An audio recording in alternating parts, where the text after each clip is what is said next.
Abay kung ganito nga yung ulam mo sa araw-araw, sino ba yung hindi mapapa-only rice? Para sa akin kasi, espesyal na tong ulam na to, kaya sigurado mapapa-only rice ako nito. Ang partner ko nga lang dyan ang mag-slice ng karne kasi nga ayaw niya ako mapagod. Charot. Sa pagkakaalam ko lang, ang vegetables na to ay para lamang sa may mga okasyon.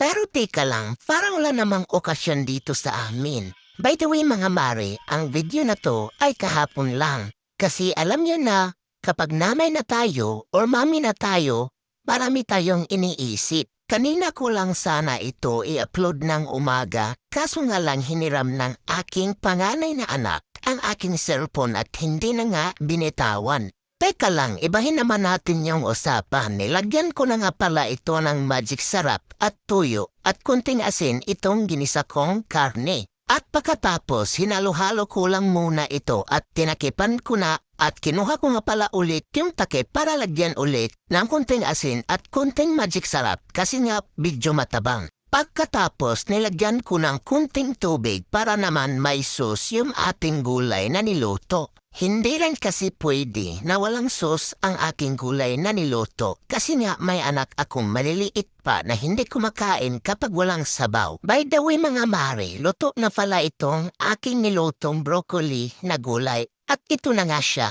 At hanggang dito na lang ang aking video. Kaya salamat sa panonood. Sa mga hindi pa nakapalo ng aking page, papalo naman and palike and share.